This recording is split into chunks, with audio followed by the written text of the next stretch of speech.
we'll do the introductions, and then I'll say kind of what's going to be happening, what we're going to be seeing. Sure. And then that stuff where I ask you the questions, that will be before puck drop as planned. Okay.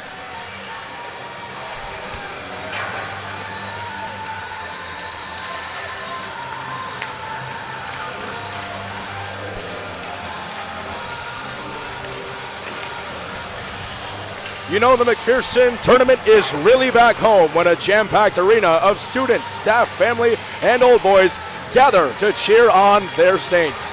Welcome, ladies and gentlemen, to this astounding cathedral of hockey, the Labriere Family Arena in Aurora, Ontario, the home of SAC. Tonight, perhaps the most important game of the year for these Saints players and fans. It's the Friday night MacPherson tournament opener between the St. Andrews College Saints and the Brunswick School Bruins of Greenwich, Connecticut on the SAC Hockey Channel. Hi, ladies and gentlemen. It's a pleasure to have you joining us from wherever you may be on this epic evening. I'm Ty White from the class of 2021, joined by longtime St. Andrews College broadcaster, Mr. Norm Fenning. Norm, it's an absolute pleasure to be with you here tonight. Thanks, Ty. Same with me. Great event. Fantastic event. This one should be a really good one, as you can see. Jam-packed crowd. We're going to be walking you through now a bit of what to expect coming up, as the MacPherson tournament is a spectacle of all St. Andrews College life. Shortly, we're going to have lineups come out. We have warm-ups right now. We're going to see a performance from the Pipes and Drums, which is always a cherished event, no matter where you're from. Former member of the Pipes and Drums, I'm very much looking forward to that. We'll have a ceremonial puck drop and hear from our PA announcer, favorite voice besides yours of St. Andrews College, Mr. Dave Stewart, and it should be a great one tonight. So, folks, we'll keep you updated. We'll keep you along with us here. We're going to come on. We're broadcasting the action to you live here tonight from the snowy Aurora, Ontario.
What's that?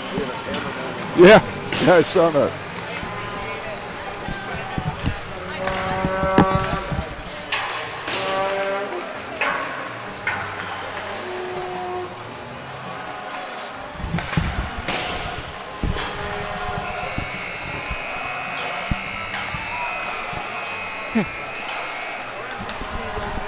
are you? Hey, Troy. Nice to see you. Are you just getting here? What are you new? You got to get here an hour and a half ago.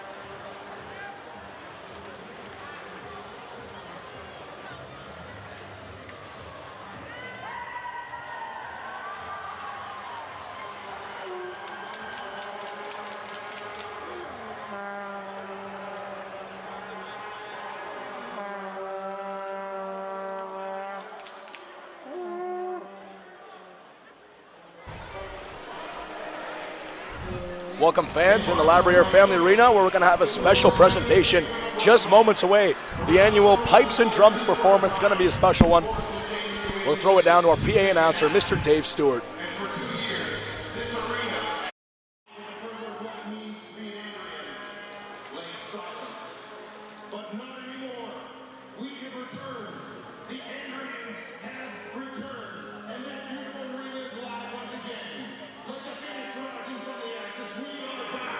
And with the spirit of hockey in our veins, we yearn to see history repeated once again.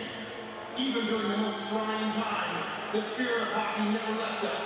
It remains part of the very fabric of our being.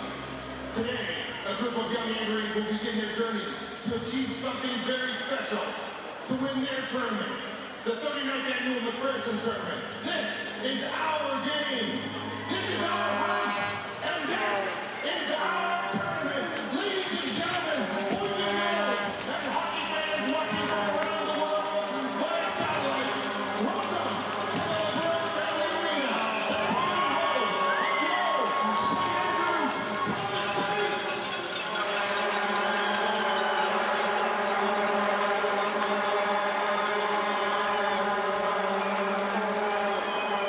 For several years, the inclusion of the number 142 St. Andrews College Highland Tennis Board, Pipes and Drums have added a unique Andrean flair to the Friday night event. This year will be no exception. Under the direction of Mr. MacPherson, Major Brian McHugh, and Lieutenant Jamie Ingalls, the Pipes and Drums are led by Cadet Pipe Major Master Warrant Officer Rowan Benedict, Cadet Drum Major Warrant Officer Clyde Tang, Pipe Sergeant Warrant Officer Nicholas Pastor, and Drum Sergeant Warrant Officers Daniel Cookford and Charlie Guy. It is a privilege to welcome to the ice the number 142 St. Andrews College of the Canadian Pipes and Drums.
What a fantastic performance from the 142 St. Andrews College Highland Cadet Corps.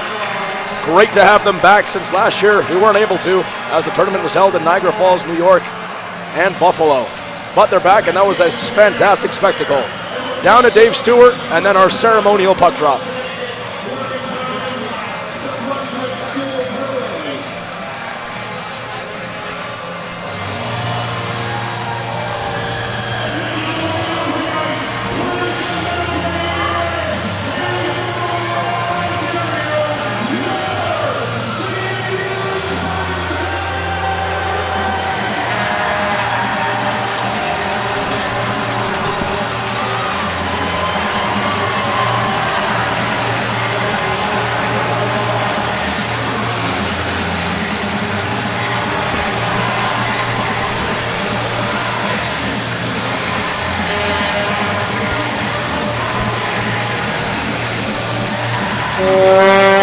Always such a pleasure to have Mr. Dave Stewart doing the PA announcing. Gets the crowd fired up and ready to go, and we got a lot of people in this capacity rink here tonight. We're moments away from special guests entering a ceremonial puck drop. We'll see the flag party, national anthems, and then we got puck drop for you on this MacPherson tournament Friday night opener for the St. Andrews College Saints.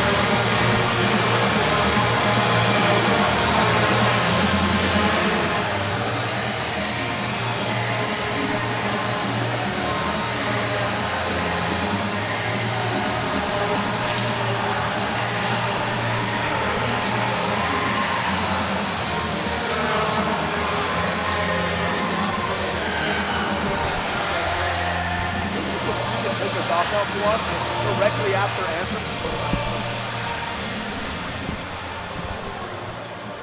Here are the starters from the Bruins of Brunswick School. Wearing number 7, Colin Patrick.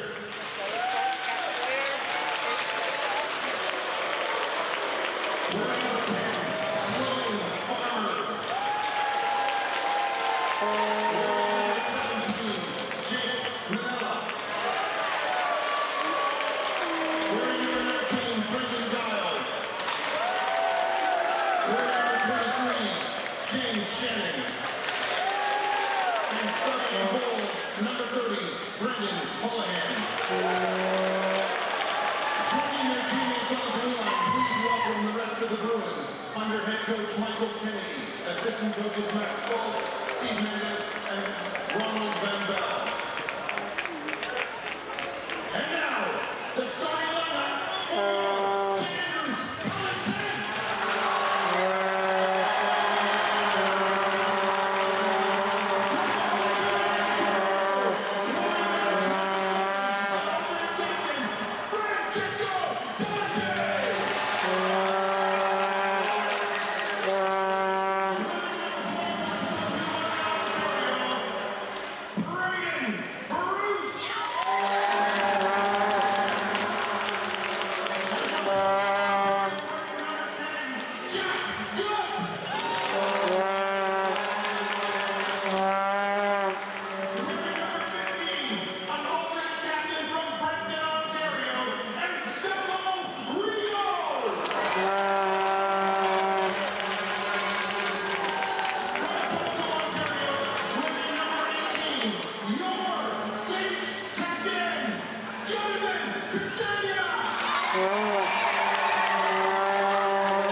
And assistant coaches Jeff and Kevin Gee.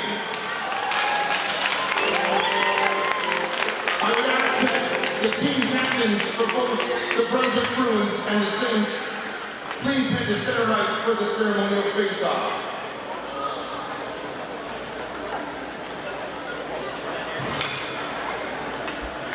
Dropping the puck tonight during the ceremonial face-off is 8 headmaster of St. Andrews College, Mr. Kevin McHenry. Joining him is His Worship, the Mayor of Aurora, Mr. Tom Marakis. And joining them are some very special guests. from the class of 2013 and 2014, celebrating their 10th anniversary as members of the Varsity Hockey MacPherson Tournament Champions. Please welcome Curtis Harvey.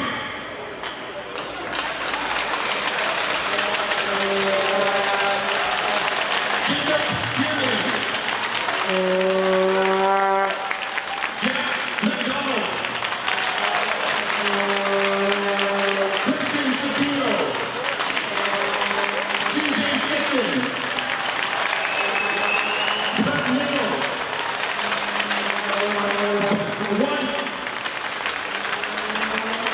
Quentin Campbell. And your six co-captains, Rory McGuire and Adam Mooney.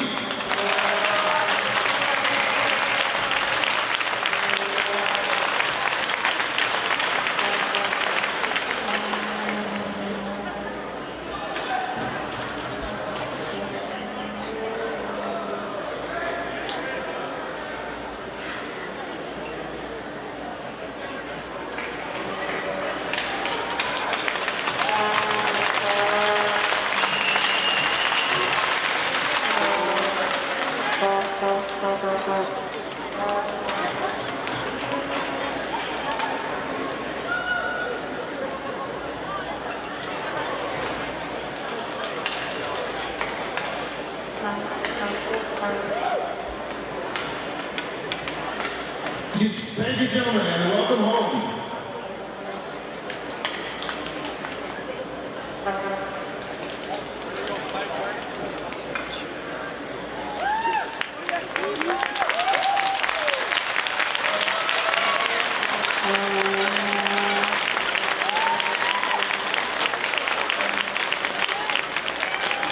I would like to direct your attention now to center ice once again at our flag party, led onto the ice by Flag Party Commander and holding the Canadian flag, Cadet Lieutenant Declan St. Marie. Carrying the American flag is Cadet Second Lieutenant Blake Kelly. And escorting the flags this evening are Cadet Warrant Officer Alexander Nichols, Cadet Warrant Officer Sammy Alpanai, and Cadet Officer Lucas Morrison. I would ask that you please rise, remove your baseball caps, and direct your attention to the flags at ice level during the playing of both the American and Canadian national anthems.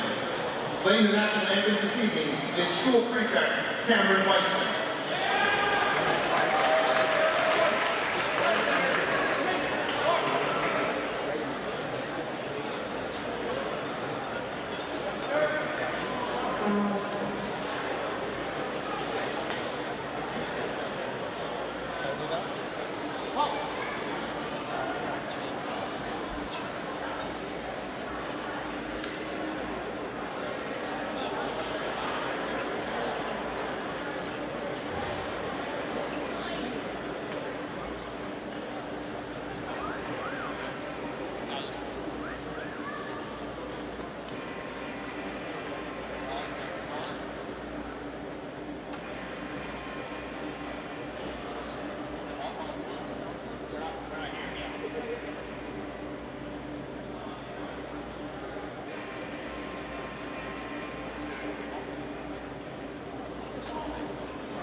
Welcome back, ladies and gentlemen, into this capacity arena, the Labriere Family Arena in the snowy Aurora, Ontario, for this Friday night opener of the MacPherson 39th annual tournament, between the St. Andrews College Saints and the visiting Brunswick Bruins of Connecticut. I'm Ty White from the class of 21, joined alongside Mr. Norm Fenning. Norm, once again, it's fantastic to be here with you. So as such a long-time member of this amazing community, can you tell us a little bit about what this night means, not just to SSA hockey or SSC in general, but the entire town of Aurora and our community? Well, first of all, I'm pumped, Ty. Yeah. we saw a band, we saw guitar. You're an old boy, I'm an old man. We got a lot of experience up here in the booth. This is awesome. This tournament, I've done a number of them, and it gets bigger and it gets better, and I think post-COVID, just even more so. And to your point, Ty, this means so much to the Aurora, to the St. Andrews community, the old boys, the former players, current players, family and friends, but it's expanded into the Aurora Newmarket community, and that I've got all kinds of friends that are here watching today that really don't have a connection other to the fact that this is great hockey in a fantastic facility. The traditions run very deep, as you spoke so vividly about before everything that we saw there. And it's really a spectacle, and it gets bigger all the time. And they're going to have to look to raise the roof, I think, because we need some more seats in here, that's for sure. The crowd is full tonight, raring up and ready to go for the MacPherson Hockey Tournament Friday night special live from the Labriere Family Arena. Started off early. Estrick tries to push it up. Put back, and we'll go a little bit. Nice little turnover there. St. Andrews trying to make something happen early. Pressured by Delelche. Delelche has the puck. Big hit. At the top of the blue line, just trying to work it around. Delelche finds that on the end of his stick. Tries to avoid a forechecker, and he's held up by two of the Brunswick players. But St. Andrews able to clear their zone. Nice breakout pass from Jack Good. Now it's the top point getter. That's Salmo Rigo. Castagna. Rigo trying to put it in front, and they score! St. Andrews College gets on the board early, and it was the top line of Good, Castagna, and Rigo. Goal to the top point getter and Salmo Rigo. Well, you said it, Ty. Rego put Saints on the board early. That's just at 44 seconds here in the first period. And boy, sometimes with the long wait on the ice for players, with all the standing around and waiting around, that sometimes it's a little bit draining. Boy, the Saints didn't show any after effects of that at all. That's a fantastic point.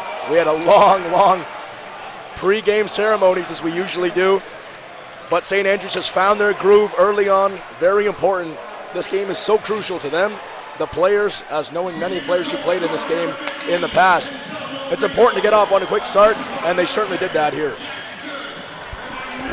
Purdom, Letourneau tried to bring it in, but that was taken away by Eli Friedman. Friedman gains the zone, but taken away by St. Andrews. Almost a bad giveaway in front, but Purdom had to recover there. Now breaking out of their zone, Letourneau. Drops it off to Purdom. Purdom tries to throw it across, and he has a man waiting. It's Ryan Castle who tried to put one on, and that one hit off number 29, Lucas Villiers. The Saints trying to keep the zone, but they're not able to. Broken out there. And Drew De La Sala takes it up the left wing. De La Sala looking cross ice. He has a man fired on. Good save from Liam Fury. The youngster from Halifax, Nova Scotia, gets the nod from Coach Manning tonight. Tried to put that shot back on. Brunswick just trying to get it down low. Held up by Drury, but he was tangled. And here comes St. Andrews College. Finn Keon with a nice move through the legs past the defender. Keon in front, and what a sprawling save from our first look, pretty much, at tonight's starting goaltender, Brendan Houlihan. Houlihan standing on his head there, and we'll talk about that a little bit later, Ty, about the only other time that the Saints played this Brunswick team this season. Absolutely. It's important to mention both teams actually did play earlier today. We'll also go back to that in a little bit as St. Andrews just tries to put that in front. Finn Keon, that had to go out off the back of the net, and nice breakout. Big hit outside the boards. James Shanahan able to stand up from that one. Braden Bruce throws it behind him. And Bruce trying to get up. Keon just gets a stick on it, clears the zone, and St. Andrews will get a change in. Carter Grimes collects. Up to Eschrit. And here comes assistant captain Eschrit. And just dumps it in deep. Referee says no icing. Held up behind the net by Fury. Puck push forward, and here comes St. Andrews. Jared McNeil gains the zone. Avoids a hard hit in front. Shot on by number 17, Luke Warner. And we're going to get our first penalty of the night. Yeah, it looks like it's going to be a hook, and that's going to go against the Brunswick school. So, boy, when it rains, it pours. The Saints with an opportunity here. This one's going against number 23. That's James Shannon in the box for hooking. And we're going to first look at the Saints power play. Certainly over the years a focal point of Dave Manning's attack. Let's see what he can do here. He's got the top line out of Castagna. Interesting choice. We have Castagna out there. We have Jack Pridham out there. Dalauche. Yeah, so Ty, we mentioned these teams played earlier. Friday, December 16th, Brunswick School won 6-2. I had a chance to talk to Coach Manning before the game. Asked him to kind of quantify this team, and he described them as opportunistic, great goaltending. Chance in front. What a save by Fury. There was a wide open rebound there, and St. Andrews have a gone-man break going the other way. So as I mentioned, great goaltending. Oddly enough, their goaltender is the captain of the team as well, Brendan Holohan. I haven't seen that since Roberto Luongo. Moving over, St. Andrews has a chance in front, and they score! And Salmorigo from Jonathan Castagna, and the Saints go up 2-0 early in the first period of play. Well, Castagna was player of the game earlier today for the Saints' first game, which was a victory, and he put it on a platter for Rego right there. Rego made no mistake. So within 4 minutes, Rego responsible for both goals for the Saints, and what a start for them and their fans. What a start indeed. Wide open in front of the net. Great look there from Castagna. You mentioned player of the game, and Rego has two with less than 9 minutes played in this one. Very impressive early on from St. Andrews as we just collect there. Well, let's talk a little bit about the opposition here. Norm, the Brunswick Bruins, where are they from? Yeah, so Brunswick Bruins, they're from Greenwich, Connecticut. They were founded in 1902. It's a K-12 prep day school.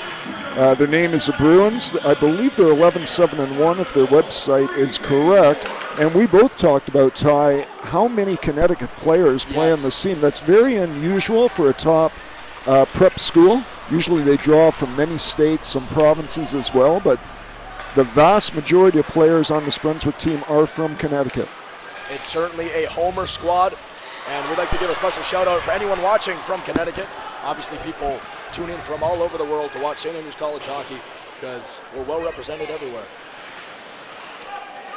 However, Brunswick very much on the back foot right now, down 2-0 early on. Kept in there by Carter Hall, held up by Friedman. Friedman moves it across, shot on. Nice block there by Finn Keon, who lays the ball as well afterwards. Behind their own net now. Tucker Speaks tried to move it out in front, but that was intercepted by Keon. Up comes St. Andrews now. Chiavetti gained the zone. Just unsettled in, and now big hit behind the net by Letourneau, and hits flying left, right, and center. Bodies flying all over the ice. This one should be a physical one, and the crowd is going to help support that. Thrown in front. Letourneau just threw that on. Well, other than goals, Ty, as you know, nothing rocks a full house like hits. And we had a good couple of minutes of it right there. It's going to be a fantastic physical hockey game, the Canadian brand. Letourneau trying to clear the zone, and he found the stick of Pridham. Here's Jack Pridham. Entering the zone, he just fires that one wide of the net, which rings all the way around, though held up by Lucas Villiers. Kept in by St. Andrews, fired deep by Braden Bruce. Pridham the chase, but collected by Eschrit. Eschrit tries to move it up. That looked like it just made it outside of the zone, but the referee says no offside, and play continues on. Great play by Jared McNeil to steal that puck away. Now here comes St. Andrews, shot on just wide by Dylan Murray. Murray lost possession of the puck, and they clear. And another turnover in the neutral zone, Norm. That one's going to be blown down. Yeah, Ty, I think you would agree. The Saints so far haven't just enjoyed the majority of the puck, but boy, their scoring opportunities have been solid. I mean, sometimes you watch a game where, a team will have a lot of puck possession, but a lot of things are on the perimeter. Blue chip opportunities for the Saints so far today. Absolutely. They're getting plenty of legitimate scoring chances early on. And great shots. More physicality there. Big hit by Sloan Farmer. Bruce takes a hit himself, but gets it down deep. Farmer behind his own net. Puts on the wheels. Pressured by Rigo. And almost forced a turnover. But Brunswick keeps going, and Braden Bruce laid the body there, knocking down Jake Manella. Del Elche now. St. Andrews trying to use this momentum early on. Del Elche, the defenseman, going the full length of the ice. Rigo tries to center it in front, taken away by Spies. Castagna with a nice move. Castagna fires up high. That one was just a bit too high. Fired back on once again. It's a good follow-up shot, but in the end amounts to nothing. St. Andrews tries to dump it back in. There's Rourke Gilmore on the second opportunity there. Nice bit of hand-eye coordination to try to keep it in from Jack Good. But away comes Friedman. Friedman entering the zone. Friedman fires, and he's going to put that one up high. One of the players to watch in this game, certainly, Norm, is Friedman. He had 2 goals, the only 2 goals scored by Brunswick in the earlier game. Yeah, well, I think fortunately for them, Anselmo Rego didn't score that shift. So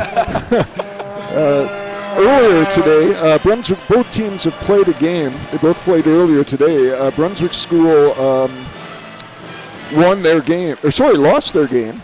Saints beating the Edge School from Calgary 8-3. So, of course, in this tournament, we'll talk about this. 4 teams in each pool play every team once, and then we move on from there. So, Saints 1-0 so far. And the top of their Hamilton division, the other division, is the Maher division. The referee's going to blow that one dead as well. We'll have a face-off coming up just outside of the St. Andrews College zone as they look to build on this fantastic first period so far. And just looking around, Norm, this crowd is absolutely fantastic. It really is. I mean, I would describe it to you, but I'm just color, not play-by-play. I don't want to cut you out here, Ty, but we've got people without their shirts on with letters painted on their chest. We've got bands. We've got, what are those plastic horns called? I think they're just horns, but they remind me of the vuvuzelas. Exactly, from the World Cup. That's right. So it's loud. It's certainly hard to hear, especially after a goal in St. Andrews, trying to build on their already fantastic offensive start. Fired back in way high, though. Another chance in front. The Saints just try to put it down low and make good things happen. Chiavetti couldn't hold on to that one. And out comes Luke Drury. Drury makes a move, and he stick check hard. Nice job there by Letourneau to force a turnover. Fired on by Finn Keon, and he broke his stick on the play. He's going to go have to get a new one. Pridham throws it up to Castle. Castle just fires it down low. Quick turn and fire there by Brunswick to clear their zone. But once again, here comes St. Andrews, held up by Pridham. Letourneau working deep, fires back in front. What a fantastic pass that was to the dangerous Shaq Pridham, who almost buried the third of the night. Boy, Ty, where we get to broadcast these games from is above center ice here, so we get a really good view of things. And, the Saints are not doing anything fancy here. They are winning the individual puck battles, and they're first to the puck. And, I mean, that has been the solution here. Sometimes, with all this pre-game things, you almost worry a team might get a little too high. They're not. They're doing those little things along with their regular defensive responsibilities. This hasn't been like a fashion show out here. Like, they're earning it. They're winning the puck. And especially in the neutral zone, and to your point there, they're forcing bad plays and bad passes out of this Brunswick team, who are just forced to ice the puck there because they really don't want to face St. Andrews in the neutral zone right now. Looking at Letourneau, 6'5", 190 from the center. Huge towering over his opponent there. St. Andrews have a lot of big bodies, and they're certainly getting physical so far in this one. Yeah, now correspondingly, very tough environment for a visiting team to come into, and I'm sure right now, as we get within 5 minutes of the first intermission, the message from the coaches is going to be, look, we've weathered this somewhat, okay? Absolutely. Now let's just attack this like this is a regular game here and not worry about all the other things that are going on, and that's what I would anticipate going forward here from this Brunswick team. You can't get distracted, especially you cannot let a crowd like this get underneath your skin or they will eat at you all night. Out comes Dalelche, swings it to Luke Warner. Warner tries to go back to Dalelche. The offensive defenseman loves getting involved in the attack. Held up along the boards, a 2-on-2 battle. Outnumbered, and in comes Cooper Cleaves. Lays a hit on, and here they come. Sean Gibbons. Gibbons tried to put that one through his legs. Dalelche wasn't having any of that. Stiffed it out, and St. Andrews tried to clear their own zone. Battle along the boards. Bit of a stalemate right now. Puck flew up in the air, came right back down, and ultimately goes to the defenseman. Moving it in front now, shot back on. A little bit of a weak one, just a turn fire by Brendan Giles. That one was covered up by Fury. And Ty, I think I was talking to you about this before the game. During a lot of our games here, it's obviously not as full a house as it is right now. Fury, I would say, has the best family support of any of the players here, even though he's from Halifax. His dad is here all the time watching. I often get requests for shout-outs for his family, both in Halifax and I would assume extended family elsewhere. As we see Rego take a little bit of a tumble there, fell completely backwards, and it'll be a face-off. It looks like outside of the zone, out back down in the St. Andrews College zone. Yeah. Well, it's a great point. So many fans from across Canada, across the world for St. Andrews College. Shout out to anyone watching, especially in Halifax, as Fury's getting them on tonight. And I know many old boys are watching this. Shout out to Gordy, Paul, Jack, and all of my close friends from the graduating class of 2021 out here representing those who went through a COVID year, certainly a tough one. We didn't get to experience this in our last year, unfortunately. Yeah, and what a great experience for everyone to have. I mean, I can just imagine what it must have felt like walking out of that change room and down along the boards and out onto the ice with this kind of a crowd and atmosphere. Absolutely. Just wonderful. Faceoffs coming to the left of goaltender Fury.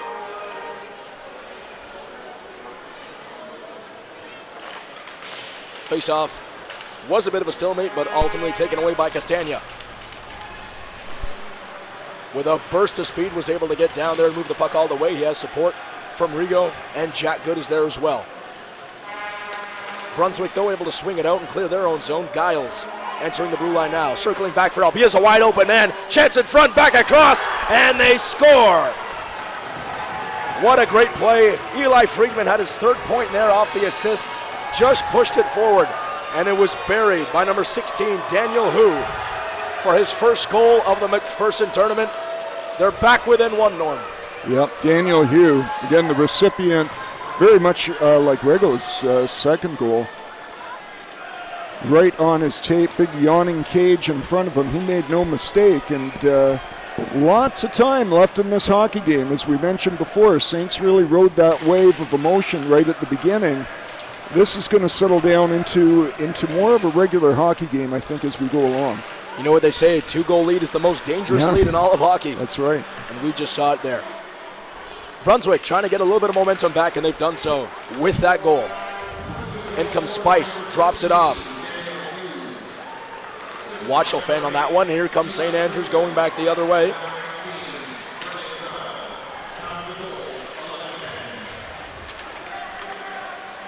Brunswick now moving it back up. They have a man. They're just going to call that offside. Close one in the end, but there will be a face-off outside of the zone.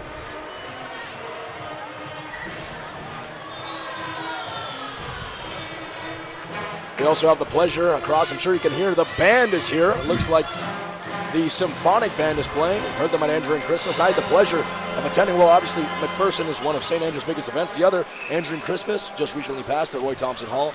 I had the pleasure of going back, living in Toronto, going to Toronto Metropolitan University. Sure. And that was wonderful. It was a wonderful experience. It's certainly a spectacle, but so is this. And this incredible crowd tonight. Pridham now trying to turn it around. He has support from Letourneau, who's going to fire that one on. Good save, though, by goaltender and captain Brendan Holohan. De La Salle was able to move that up. Carteret. De La Salle again throws that one on target, and Liam Fury comes up with a nice stop. You know, Ty, I think Liam Fury is probably enjoying a little bit of work here. You know, there was a good part of that period where he didn't see the puck, and not being a goalie myself, I can only imagine that, you know, you need a certain amount of work to stay sharp, and he really hasn't seen much. So I think not that he wants stellar scoring opportunities, but a little bit of work is never a bad thing. Absolutely, as we get a chance on the other end. And Dean Letourneau just threw that one on just wide right. As we see another hit there, looks like the bench wanted a penalty for Brunswick. They're not going to get one, though. The refs have established that this is going to be a tough physical hockey game, and they're not going to call anything soft. Throw it up now. Great tape-to-tape pass. Finds Sean Gibbons. Gibbons enters the zone and has to swing back looking for support. He goes cross ice. Eschrit fired on, and another good save, adding to that workload for the first period of Liam Fury. Well, the ice seems to be opening up a little bit, doesn't it? Like, things seem to be getting a little bit more open. Passing lanes seem to be there both ways that weren't there earlier in the game. So I'm sure both coaches are going to want to tighten things up a little bit in the intermission. Absolutely. 2:10 left to play in the period. 2-1 St. Andrews College. Gilmore threw that one off, ricocheted off the boards just a little bit too far for Dylan Murray. Here comes the other number 12, Luke Lampert, able to move that one up. Friedman now drops it back. Giles gains the zone, but St. Andrews immediately takes that one away. Warner spins back, and St. Andrews regroups. Moved up and dumped in by Dylan Murray. As we have Mr. Norm Fenning heading down now, we're going to get a player interview for you guys, which is something that we used to do when I broadcasted games 2 years ago for St. Andrews. So glad to be back up here in the booth. It has been a while. Thrown back across, and that was a close chance. Taken away and cleared by St. Andrews. Well, with some head of steam, here comes Brunswick going the other way, taken away though. Rego able to turn it over at center ice. And another neutral zone battle here. Has been a common theme in this first period of play. Castagna gets the line again. As you hear Mr. Stewart indicating the last minute of play in the first period. Battling from his knees is Friedman trying to free that one up, and Eschrit is there as well. Taken away by Good. Jack Good had a nice little toe drag there, tried to create an opportunity, but amounted to nothing in the end. Brunswick clear it again, and they change. Rego up the right wing side, gets around one, moving in towards the net. Has to swing around looking for support, puts that one in front looking for Connor Arsenault. Good, throws it back down deep. Oscar Wu is there, and that will just trickle out with 15 remaining in the period. Rego, no ice because he was there, got a little bit of a tip on it. Dump down low, we're going to trickle down with 5 seconds remaining. That one pushed out to center ice, and at the end of the first period of play, the St. Andrews College Saints scored 2 goals early, both coming from Anselmo Rego. But Daniel Hu answered with one of his own. It's 2-1 St. Andrews College.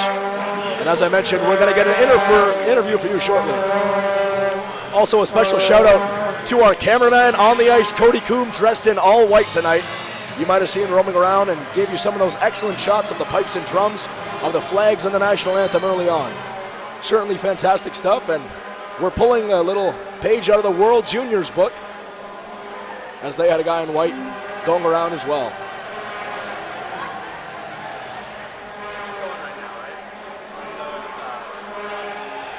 Interviews coming up with number 15, Anselmo Rego, able to score the first 2 goals of the period, and he has been the Saints' top point getter all season long. We're going to throw it down to Mr. Norm Fetting now, who's standing side with Anselmo Rego.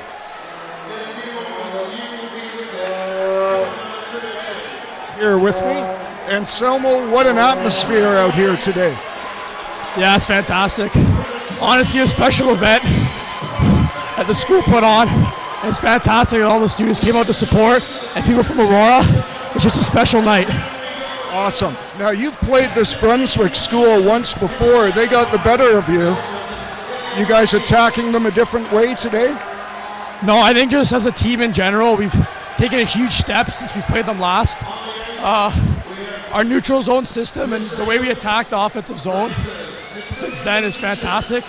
And we just clicked together as a group, and we're coming out flying, part of the crowd, and just us as a team moving forward. That's awesome. Okay, you got 2 goals in about 3 minutes. You got any more in you? Hopefully. Thanks very much. Thank you to Anselmo and Mr. Norm Fenning. Fantastic interview there. And as our executive producer, Mr. Matt Wyatt, pointed out, Anselmo sounded a little bit gassed doing that interview, going 110 in this first period to put on for this crowd. Bit of a chaotic interview as well, because what is happening on the ice right now, we have fans going all over the place for the annual hockey game of players who don't really play hockey. We'll let you enjoy that, and we'll be back just before the second period begins. The score is St. Andrews College 2, Brunswick Bruins 1.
Once again, reminding participants of the Brunswick game that throwing your stick is a misconduct and very much frowned upon. They are working hard on the ice right now. There's Ilya getting after it. No, he's on a cell attack. Cell attack to be team. Oh, that's a wonderful play. Using the hockey on the ice. This is just tremendous. Lucas is ready to go. Oh, what an attempt. Oh, yes. The hustle is real. Seems like Team Head House have the advantage right now. More red jerseys in the zone than white jerseys. The white jersey strategy is cherry picking. And that's the end of the game. That is the end of the game. That is the end of the game. What a legendary experience.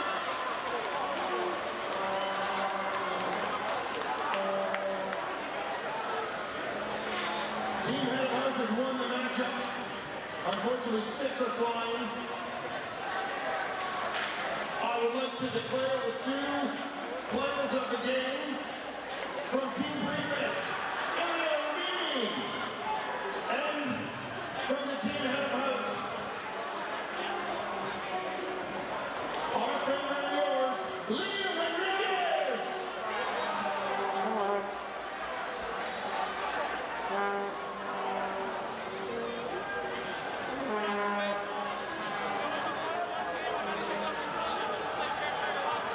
But do know that Team Prefix will forever be a superior lineup, okay? We are the guys. Okay, we're going to win it next time, Jay.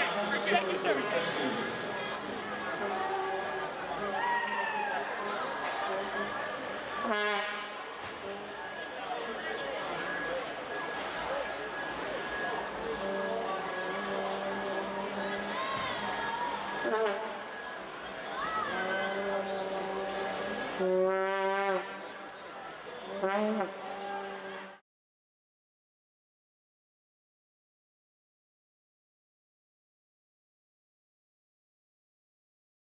Good morning, St. Andrews College. I'm Tyler Leddick, and this is SAC Today.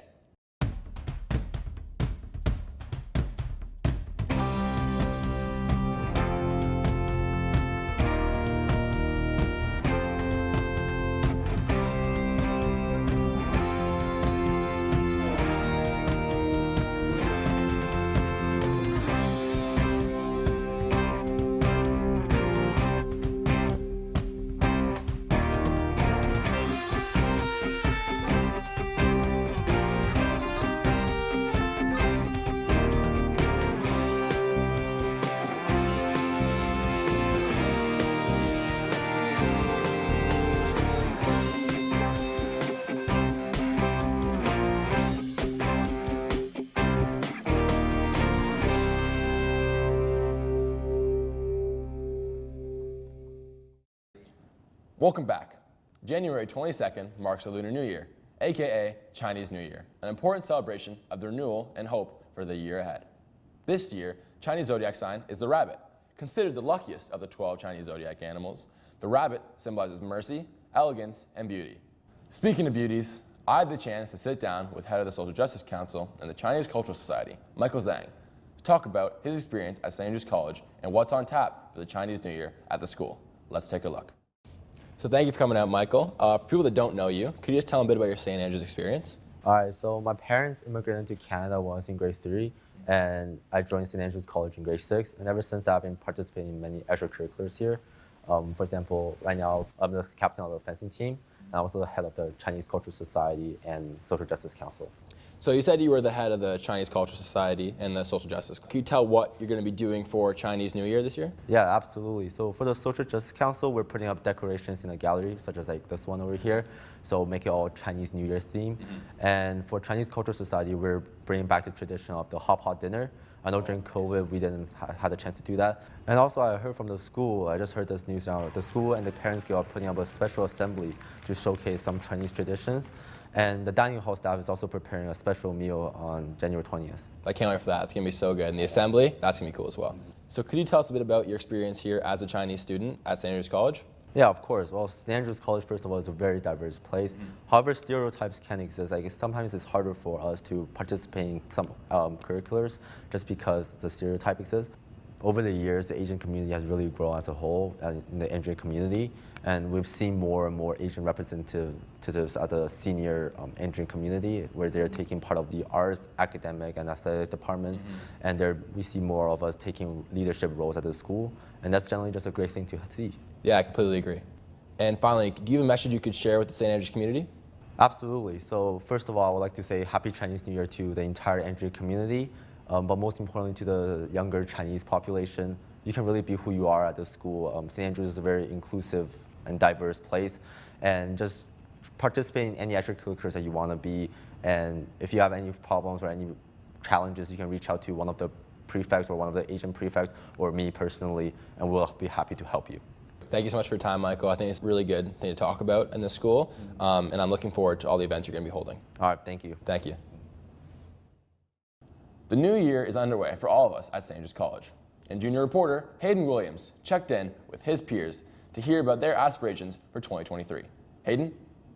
What's up, boys? I'm Hayden Williams, and today I was interviewing people around the school for the New Year's resolutions. What's your New Year's resolution? My New Year's resolution is to spend more time with friends and family. My New Year's resolution is to get in the gym more and get prepped for the football season coming up next year. My New Year's resolution this year would be to probably raise some of my grades. My New Year's resolution this year is to get my grades up. My New Year's resolution is to go to bed earlier. My New Year's resolution is to be more organized. My New Year's resolution is just to drink more water because I always feel dehydrated and I think it's important. What would you like to see change in 2023? I'd like to see the Leafs win the cup. In the world, just on more of a macro level, just trying to be a bit more fast paced with the decisions. Like, like we've banned on single use plastics, eventually bans on gas powered cars. I feel like in 2023 I'd like to see that all just accelerated and happen at a faster pace. I'd like to see maybe a change in kind of greenhouse gas emissions emitted in the environment, maybe see like a change in the curve and see a positive trend going forward and see less carbon emissions in the environment. In 2023, I'd like to see less war happening around the world. I like to see the biggest change of racism. I would like to see everyone come together and be a big happy family. I'd like to see more snow and it to be colder so I could go skiing. For everybody, Happy New Year's. This is Hayden Williams from SAC Today. With winter upon us, many students may be feeling the winter blues creeping up. Jack.org Council and your prefects are working on initiatives to help you talk about and even improve your mental health. Junior correspondent Richard Lurie has more.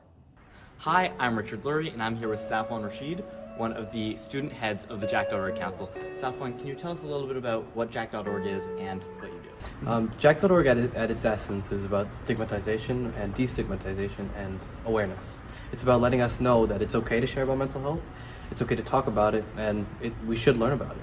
I think the first barrier that we have with this whole problem is actually talking about it and breaching that peer-to-peer socialization.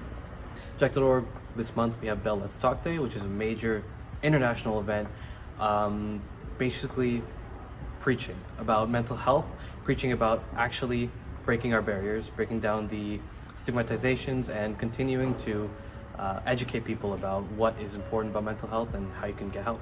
I'm here with Sydney Wambua. Would you mind telling us a little bit about how you view mental health and how it affects you? I'm very happy that it's something that we're now recognizing together as a society.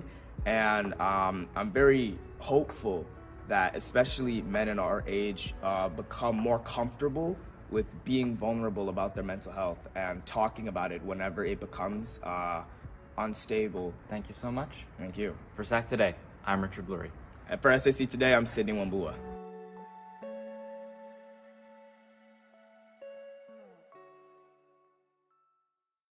Staying active through the winter months is essential for your mental and physical health. So let's take a look at some of our winter teams in action. First up, junior correspondent Nathan Kowalczyk takes us inside the training for the Nordic ski team. Let's take a look. I'm here with Ethan Baxter, co-captain of the Nordic ski team. So Ethan, the ski team's been in dryland training for a bit this year because there's no snow. How was that? Yeah, it was great. We've been really working on strength training.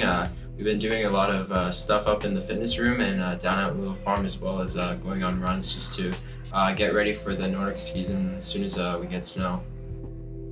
And we finally did get snow just the other day, and the team went up to Hardwood Hills in Barrie. Can you give us a quick description of what that was like? Yeah, so we got out for the first time this week to go skiing. For a lot of the guys, it was the first time they've ever been out. We have a lot of new guys, so it was great. We were sort of just working on developing the basic skills that we'll need for the rest of the season. Speaking of the new guys, there's quite a few of them on the team this year. Yeah, we only have, I think, 3 or 4 returning guys. So during COVID, our team really diminished while we weren't able to ski. So we're sort of just building that up now, and it's great that we have large numbers again.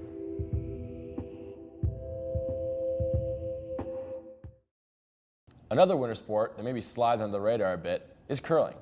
Senior correspondent and curler Dylan White has the story. Many people may not know that St. Andrews College has a curling program. The Division I team is currently 4-0 and are excited for the rest of the season ahead.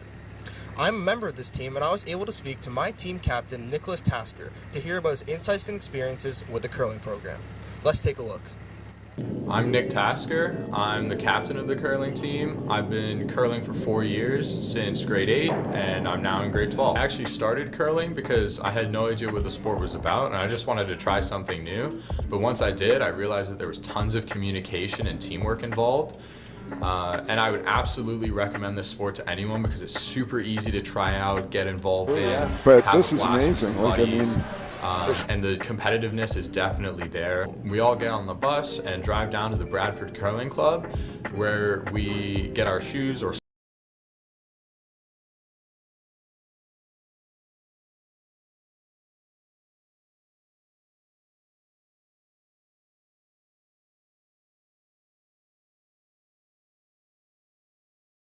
So we're live in a second.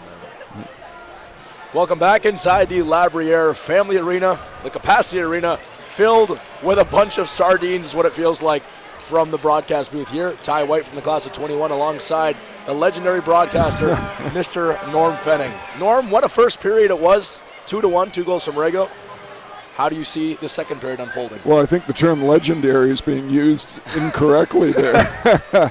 But, boy, I mean, just the kind of, with this kind of atmosphere, exactly the kind of start that, you would hope the Saints had. Bang, bang, Rego, 2 goals within 3 minutes. Fantastic start. But, again, I mean, it's not a 3-minute game. Right? It's a lot longer than that. Lots of things can happen. As we saw, Daniel Hugh at 12:20 put them on the board. You said it, like a 2-goal lead in hockey is maybe the most dangerous one you can have. And, I mean, all things considered, I think if you said to Coach Manning, going up 1 into the first intermission, he'd take it. Absolutely. So all things good so far. For sure. So obviously this is the 39th annual MacPherson tournament. A little bit of history here for all of you at home. It was created by Al Dunford, who was a former coach of First Hockey, named after Mr. Lloyd MacPherson, who was assistant to the headmaster from 1957 to 1982, until he passed away a bit later in Nova Scotia. The first tournament was back in 1984 when Sac defeated the Hounds of Notre Dame in a 5-4 victory. Schools from all over the world have come, including from Germany, and particularly the northeastern United States, even as far south as Florida. And over the last 3 years, the 2-time reigning champion Shattuck St. Mary Sabres are not actually in the tournament this time. The last time St. Andrews won this was back in 2019, and I believe Lachlan and myself were broadcasting all the way back then, and even as far back as 2020. A good friend Lachlan, who broadcasted with you, we both had the pleasure of doing that when we were students at St. Andrews. You broadcasted the Friday night game, and it went to a shootout and a St. Andrews win. Yeah, lots of great hockey. And this is where I've got to give it to Coach Manning and the staff. A lot of teams will pad a tournament, right, where, some of the teams are kind of a week pass, and you kind of guarantee your way into a final at least. That has never been the case here. Coach Manning always tries to construct the most competitive schedule he can have, both in terms of his season, because a lot of that season has exhibition-type games worked into it as well, and certainly this MacPherson tournament. There is not an easy pass within it. And to your point, at this year's tournament, we've got teams from Ontario, Alberta, Ohio, Connecticut, Indiana, and New York State. It's great hockey, and I think, again, when you're that high up the level in terms of competition, you've got to travel. Absolutely. Right? You got to go, or you got to bring people in, and that's what they've done very well here. Second period action underway. Saints up 2-1 over the Brunswick Bruins. Castagna tries to throw that forward. That's going to be chased by Rego. Goes all the way down, and the referee waves off the icing. Held up by Farmer. Forecheck there. Rego throws it back. Finds the stick of Ben Power. Power fires it, deflected off Luke Drury. And out come Brunswick. Giles over the line of game. That was Shannon trying to make something happen. And another collision, and that looked to be somewhat of a cross-check. But it seems like we're going to get a penalty, and this one will be against the Saints. Yeah, that's going to be a trip, and this is going to be the first chance for us to take a look at this Brunswick school power play, and what an opportunity with them. Within the first minute here of the second period, they're getting their opportunity as Jonathan Castagna goes into the box for the Saints. We'll get a look here at the Brunswick power play. The Saints capitalized on their last power play. Can Brunswick do the same and tie this one up at 2 apiece? Friedman fires that one. Good save, and it's still a loose in front, and that will be tipped over and scores. Brunswick gets on the board there. I'm not sure who's going to take credit for it. It looks like it was actually tipped by number 23, James Shannon. Yep. They'll give him the goal. So Shannon on the scoreboard twice now. He had a penalty in the first period, just put one in there for the Bruins, and Fury, I don't think, had any idea where that puck was. That puck deflected high up in the air. He was looking left, he was looking right, and it settled down behind him. I don't know if that original shot was from Shannon or if he tucked it in before or after the fact, but Fury certainly had no idea where that puck was. Absolutely, that chance was generated by the top goal scorer and one of the top point getters for this Brunswick team in Ellie Friedman, who laid on the shot and scored 2 goals just earlier today in their first game. But they're even at 2 apiece with 13:44 remaining in the second period. Tipped aside by St. Andrews, they need to get out of their own zone, and the momentum has certainly shifted here in the second. Fired low, way wide of goaltender Fury. Well, you can certainly see the jump and the stride in the Bruins right now, can't you? Absolutely. Fired on. Good shot. That one had traffic in front. Certainly a dangerous chance from Cooper Cleaves on a nice snapshot. That will force a face-off to the left of goaltender Fury. You made a good point there, Ty, when you mentioned the traffic in front of Fury. Already, I wouldn't be surprised at all if that was a coaching point during the intermission, because just within the minute and a half we've played here, it's noticeable how many more Bruins are trying to get in the front of the net and cause some havoc there. The worst thing St. Andrews College can do now is take their foot off the gas. They haven't played as hard as they did when scoring those first 2 goals. They haven't played as hard since then, I should say. They certainly need to pick up the momentum if they want to put another one on the board, because Brunswick is certainly not going down without a fight. Moving up now, Keon. Bounced weirdly off his stick and deflected. Scoops out to center ice and carried in by Spies. Fired back up and across. St. Andrews clear. Delelche loves to carry the puck himself. He's trying to gain his own. Looking in front, swings behind the net. Searching for options. He's going to go all the way around. Around the world, fires. That will be deflected. And a face-off down in the Brunswick zone. Well, big offensive opportunity here with the Saints with the face-off to the left of the Bruins goaltender. Sorry, to the right of him. It's going to be just to our left. Let's see what the Saints can do with us. Very great game on hand in front of a packed crowd. Certainly could come down to the wire. Breaking out of the zone, Shannon dumps that one off. Escheritt tries to fire a shot. He does, but it's deflected up over the glass. And we're seeing a lot of nitty-gritty, a bit of ugly hockey now. Yep, yep. Would like to say hello to all the St. Andrews supporters, as you mentioned, Ty, all over the world. We've got alumni that are watching, but also to those in Greenwich, Connecticut as well, friends, family that are tuning into the game. You can also check our website, sac.on.ca. Has all the stats, schedule, not just for this first hockey team, but all the teams, which is a very extensive program here. Ty, you had the opportunity to be part of that. We're certainly going to talk about that a bit later in the broadcast. And you just mentioned the SAC website. On the SAC website as well is the link to the 39th Annual MacPherson Tournament website, where you can check schedule, score, standings, player stats, goalie stats, our live streams, the rule, and learn a bit about the history of the tournament. Nearly 40 years. Swung across, Escheritt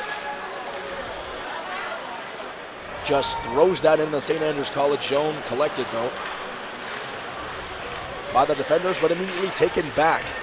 Shannon. That one pushed forward on the other end. Gilmore able to move that out. And here comes St. Andrews. Warner gets tangled up on the low right boards. St. Andrews wanting the call, is not going to get one. Jack Good to the point, fired another deflected shot, and that will go off the shot from Ryan Castle. Yeah, there are times you wish they had that NHL glass behind the net up nice and high like that. Also like to mention, anytime you're here in the Aurora area, taking the game here at the Beer Family Arena, and if you're here, come up and say hi to us. We'd love to meet you, and if you've got a shout out for someone at home, we'd love to do that for you too. Come say hi to us at the booth anytime during the course of this game for sure. Brunswick trying to move the puck up. Gibbons was able to do so, but immediately taken away by Oscar Wu. That one turned over, though, in the St. Andrews College zone. Fired back on. Good blocker stop. Fires that way out. It was almost a punch stop by Fury to send that one flying out of bounds and a souvenir for the crowd. Yeah, I don't know what our budget is for pucks. We may have to send out for some if it keeps going. I think we've lost half a dozen here in this period alone. In a span of minutes, it seems like. Face off to the left of Fury. Friedman on the draw, and for St. Andrews, it's Castagna. Friedman able to win that one back. Collected, dump back in, Lampert. Originally found De La Sala. And that puck fired in, but we don't have to go get a new one because it lands on the ice for the first time in a while. I think they still use those non-marking pucks here at this rink, and it makes a difference. This rink is in pristine condition. For anyone that's never been here before, the artwork is phenomenal. The respect they've got to previous and past teams are all around you here, but it is in absolutely pristine condition. You would think it was built a couple of months ago. The home of St. Andrews College and the York Simcoe Express. AAA team in the area. Battled down low, thrown to the ice. Jack Pridham laid on a hit there, and the physicality seems to be ramping up once again. Gibbons able to gain the blue line, but he's going to be called offside. A lot of whistles, a lot of choppy play. 10:47 remaining in the second. Yeah, it's not the pretty hockey, is it, that we saw in the first 5 minutes, but that's what happens when things tie up like this, and now you don't want to make mistakes. Certainly want to stay out of the box, and the checking seems to be just that much tighter. The other thing is, I can see teams being tired. That was a lot of adrenaline in the first period, just for everything, the atmosphere and everything else. And I'm almost wondering if they're kind of catching their second breath here a little bit. For sure, you kind of settle into reality. As taken down in front, there's a chance, wide open puck fired back on, sprawling save there from the St. Andrews College back checker, Jack Pridham, with an absolutely fantastic diving block. Yeah, great job there. He might have saved the Saints one there. Incredibly athletic play, lots of hockey IQ to get back. And that was dangerous. St. Andrews almost looked like they were going to go down 3-2. And that would have been the third unanswered. But here comes St. Andrews the other way. Chiavetti was held up, but it's Keon. Nice little drag move over the stick of the defender. Kept though, and pressure's on from Arsenault. He is triple teamed behind the red line, but the puck squirts out to an open Braden Bruce, who just fires one on net, get pucks to the net, as they say, and forces a faceoff. Yep, again, a very rare offensive faceoff at the Saints here in this period. 9:51 to go here in the second. Saints seem like they're a little bit on the back foot here, at least as the second period goes. They need to find a way to swing momentum back in their favor. I'm sure the crowd will have no problem helping out with that. Thrown forward by Brunswick, just missed from the hands of Dylan Murray. Yeah, the Bruins have tried that stretch pass a couple of times now, and hasn't worked yet, but Saints certainly have to be aware of it. As a big collision happened in the neutral zone, but Brunswick's all the way in the St. Andrews College end. Swinging back around is Shannon. Shannon's looking for Manella, but taken away by St. Andrews, and here's Dylan Murray.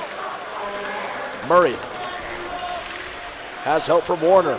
Warner was held up in a battle, and that's going to be taken away from Farmer, and held up is Shannon. Eschred able to gain the blue line, though, for the Bruins. Eschred with a nice use of the shoulder there to shrug off his defender, put in front of the net into a dangerous area, the corridor of uncertainty. But Rego has a 2-on-1. Rego to good. Rego once again. Anselmo Rego was not able to make the magic happen there, but St. Andrews are still in the attack. Just trying to circle Gilmore. Fans want a call. They're not going to get one. He was taken down. Looked like it could have been a possible trip, but the refs have shown us so far that they're not going to fall for something like that. Move back up, St. Andrews. Here they come. That was Castle. Castagna's there as well as Rigo. Thrown in front, chance in front. Good shot on by Jack Good. Smart play from Castagna to put that in front of a dangerous area. Boy, that was a long shift for that Consagna line, but they were making things happen, so Coach Manning giving a little bit longer leash to them there. Certainly the top line for St. Andrews all year long, and the big players have to come out in the big moments, and this is certainly that.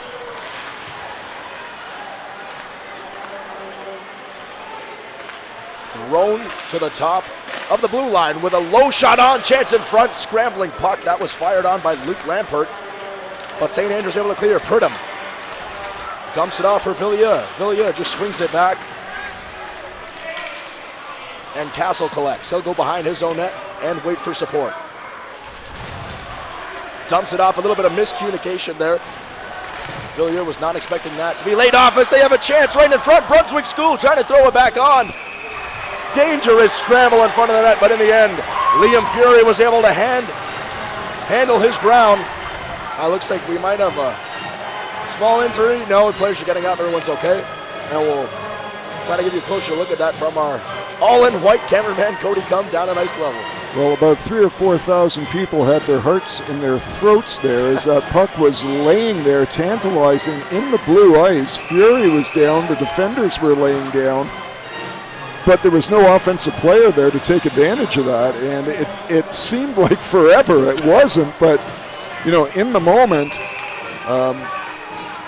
if you're a Saints fan, that was nerve-wracking. Absolutely. It seemed like a moment frozen in time there. Puck was there for a while. Face-offs between Letourneau and Friedman. Excuse me, that's Drury on the draw for Brunswick. Drury able to win it back to his defenseman, Carter Hall. Dumped it in. Braden Bruce trying to use his big body to make something happen. Pridham tips it, and St. Andrews able to clear the zone, but immediately back on the Brunswick Bruins.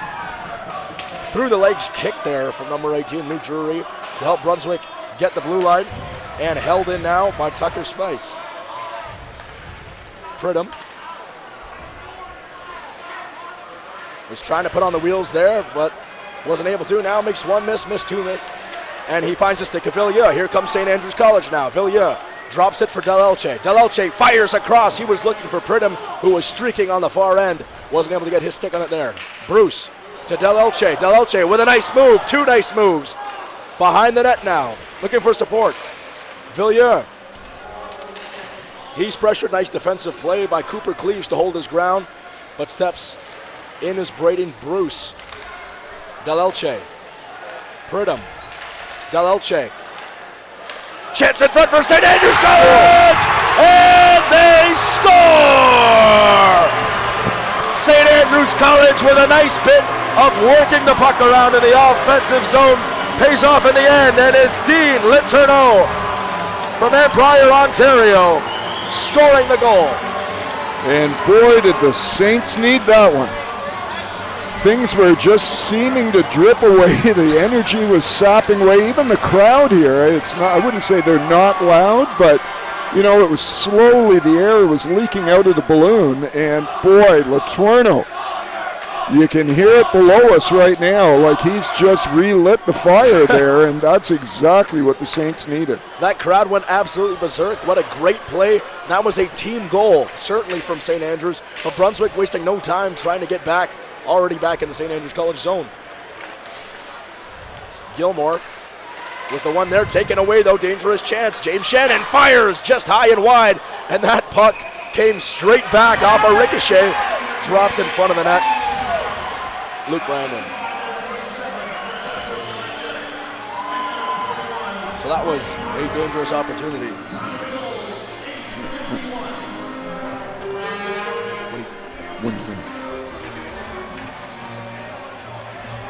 We'll have a face-off. The crowd was getting into that one, and certainly rough stuff happening. Just listen to this crowd. They're engaged. Oh, they are. Like you mentioned, unlike sometimes at a football game where people leave at halftime, pretty much the entirety of the crowd stuck around through the intermission. Well, it's that typical entertainment story, right? We'll sell you the whole seat, but you'll only need the edge, and that's exactly that's happening here. People are either standing or they're right on the edge of the seat, or they're standing behind somebody that's on the edge of their seat. So Absolutely. nobody's going home yet. Everyone's staying around for this one. We have Murray, McNeil, and Warner out for St. Andrews. And on the back end, Ben Power with Rourke Gilmore. Ben Power, funny story last year's MacPherson tournament that I had the pleasure of calling in Buffalo, New York. He was a call-up for St. Andrews in that game and came straight from French class to join the action after St. Andrews went a man down. Wow. Wow, like if you told me math class or something, that would have been a whole different story, but French class. Interesting class. Yeah. Tried to throw that forward, was Eschritt, but taken away by St. Andrews. It's Warner. Warner to McNeil. McNeil tries to dump it back, looking for Warner or Murray, but nothing happened there. Put back in now. Oscar Wu was able to hold the line. Now Murray behind goaltender Holohan. Taken away by Brunswick. Nice bit of stick handling there from Sean Gibbons, and Gibbons able to get out of his own zone. Gibbons will dump deep, and Brunswick will change. Fury held that as he was actually pressured from De La Sala. High flying puck finally hits the ice, missed the stick of Rego, and Brunswick once again dumps it back into St. Andrews. Murray throws it forward. Jared McNeil. St. Andrews having a hard time clearing their zone. Now that one was fired, and there was some open net there. Decent opportunity for Tucker Spiess. But we will get a face-off, a much-needed break for St. Andrews. We had an annual tradition back when I broadcasted games. We would do the player or a standout player, a player profile. And who do we have today? Well, it's the captain, Jonathan Castagna. He's from the great town of Etobicoke, Ontario. Lots of great hockey players have come out of there. Forward, obviously. He's his second year at St. Andrews, graduating this year. He was on the first hockey team last year for awards. He's a SAC Scholar and Merit Pin. Also plays on the first lacrosse team. Of course, he's the captain of the Saints team. And I believe he was player of the game in their game this morning as well. Absolutely. Fantastic player, all-around player. Great profile of the captain. I love that tradition back when I broadcasted games here, and I'm so glad we're able to bring it back once again. Del Elche tries to dump it in. The aforementioned Castagna chases, and he will lay on a hit. Who initiated contact, fired back on. Great clapper from Del Elche to create a scramble in front of the net. But ultimately was cleared. Tucker Spiess, great positioning, was able to get a block on, and I'm sure he'll feel that one in the morning. Del Elche tries to fire, intercepted again by Spiess. He's all over the ice right now. Thrown to center ice, taken away by Bruce. Bruce dumps it off, but no one was there in the neutral zone for St. Andrews. Fired back up, and here's a chance on the other end. Daniel Hu in front, shot on by Brunswick, and they score. James Shannon off the pass from Hu, and they bury that in the bottom right of the net, and St. Andrews College has given up 3 unanswered goals. And Shannon again, boy, we keep hearing that name, don't we? Shannon, and he's on there again. He scored the second goal. He's now scored the third. And boy, just when the Saints thought they were going to go into the intermission up 1, I mean, they still can, but not the way you want to finish a period, ideally, that's for sure. You need to excuse me there because I said 3 unanswered. That was incorrect. There was a goal earlier for St. Andrews, but that was a much-needed one in terms of momentum as we're trickling down the last final minutes here of the second period. Crucial to momentum starting in the third, and that was a big goal. Daniel Hu on the assist. That's his second point of the night as he had the first goal for Brunswick. Here's St. Andrews now trying to break out of their own zone. Gilmore threw it forward. Villieu trying to locate it. He does. Able to get it deep. And Letourneau chases. He's going to avoid a hit from Farmer. But finds the stick of Giles, who swings around. Giles will throw it forward. Once again, here's Shannon. Shannon getting the zone. He's going to fire a shot. That was deflected high and wide. Makes it all the way back to the blue line. Letourneau able to clear it, and here's Jack Pridham. He has a one-on-one. Brennan gonna swing back. Villiers there. Shot on by Villiers. Lucas Villiers will score! And they score! Lucas Villiers, 4-3, St. Andrews College. Threw it back on net, caused a deflection, and pots himself a goal in front of this electric crowd. Lucas Villiers, boy, that I thought for sure we were going to say, boy, there's another great scoring opportunity, and he threw it towards the net, banked it in. What a great response for the Saints after Brunswick School pulled ahead tied this one up. And with 2 minutes left here to go into the intermission, Saints with a completely different feel now than they had 30 seconds ago. What a factual statement that was. Momentum shifting left and right, and we got a fantastic third period on our hands. 4-3. Chance in front again for St. Andrews. That one was shot on robbed by the goaltender, Holohan. Great chance for Sack in front, as my broadcasting partner, Mr. Norm Fenning, will head down south right now. We'll have another player interview for you shortly at the end of the conclusion of the second period, so make sure to stick around for that. We'll let you know who we get shortly. What a fantastic period, filled with action, filled with goals. This crowd loving it. No matter who you're supporting, this has turned out to be one fantastic hockey game, as we have 1 minute and 30 seconds remaining in the second period of play. Collected behind their own net, trying to clear it up, Oscar Wu. Castle will just hold on to it. Does a bit of a tango, spins around as Dylan Murray through the skates of Wu. Up comes Warner, makes a man miss. Finds Dylan Murray. Murray will have to do a small spinorama to get that puck in deep. Warner chases. That's going to find Castle's stick. Castle. He'll dance. Makes it below the red line. St. Andrews trying to hold on to it, as Mr. Stewart informs us, a minute remaining here in the second period of play. Just off the stick of Ryan Castle with a weird deflection, and St. Andrews has to clear the zone. But the momentum is still certainly there. Jared McNeil. In comes McNeil with a nice move. Put that in front. Good defense, though, and Grimes was the one who tried to take that away. St. Andrews able to keep it in. I thought that looked like a bit of a questionable call, but nonetheless, it will be a face-off outside of the St. Andrews College zone. Outside of the Brunswick zone, I should say. 34.9 remaining in the second period. Can someone pot one more before we go to an intermission break? As the symphonic band was playing James Bond, that was taken away by Castagna. Castagna with a nice move, finds Rigo. Rigo to Castagna, who was held up in front. Great defensive play by number 10, Sloan Farmer, to hold up Castagna in front. That was dangerous. Rigo and Castagna, two of the top point getters for the St. Andrews College team, not able to capitalize in a crucial situation.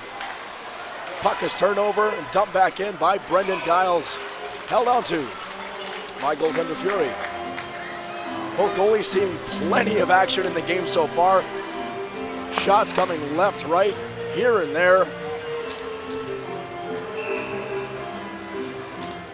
And this is certainly building up to be one fantastic finish to a magical MacPherson tournament Friday night. The first time in 2 years that this tournament is happening in this venue, due to COVID, obviously. It will be Castagna and Friedman on the faceoff. 5 seconds remaining. They're just looking for a quick shot on goal if they can win the draw. Brunswick not able to. Dalelche smartly fires it high off the glass, but that one shot back in with a little bit of time left on the clock, but we hit double zeros. And St. Andrews College able to regain the lead and are up 4-3 over the Brunswick Bruins at the end of the second period of play. We're going to throw it down to Mr. Norm Fenning shortly.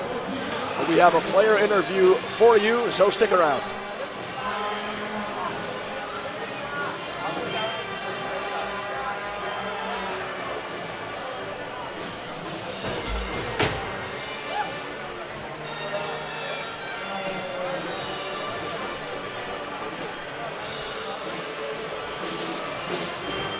And it looks like Mr. Fenning has grabbed Captain Jonathan Castagna. We will throw it to you now, Norm. Thanks, Ty. I've got Captain Jonathan Castagna with me. Jonathan, boy, that second period was a roller coaster. What's it going to take to finish this one off in the third period? Honestly, I think we have it. We're playing well. We have been the past 6, 7 games, whatever it's been. So as long as we keep doing what we're doing, and honestly in front of this crowd, I think anything's possible. And this is just the energy in the building's wild, so we'll bring it. That's awesome. Now, you're in your graduating year. You're your captain. It's a non-COVID year. You've got this kind of crowd. This must be pretty special. Honestly, it's unreal. Like, I came out here, and as much as I try to look professional and not look too excited, this is absurd. Like this, I've never had anything like this. Is there anybody you'd like to say hi to? Honestly, everyone in the stands and everyone watching this, thank you so much for coming out. Appreciate it. Good luck. Back to you, Ty. Captain Castagna, certainly a class act. Really appreciates the atmosphere and crowd here. Thank you to Mr. Fenning for another great interview. As a t-shirt just flew right beside me, the cannon is out. The crowd's having a great time. But right now, at the end of the second period, the score is St. Andrews College 4, Brunswick Bruins 3. We'll be back with you for third period action shortly.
Shot.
Once again in the wing, that's Laidlaw House. Representing Laidlaw, Hugh Murray and Nick Ferrante. Nick Ferrante, good student history. Well done, Nick. Well done.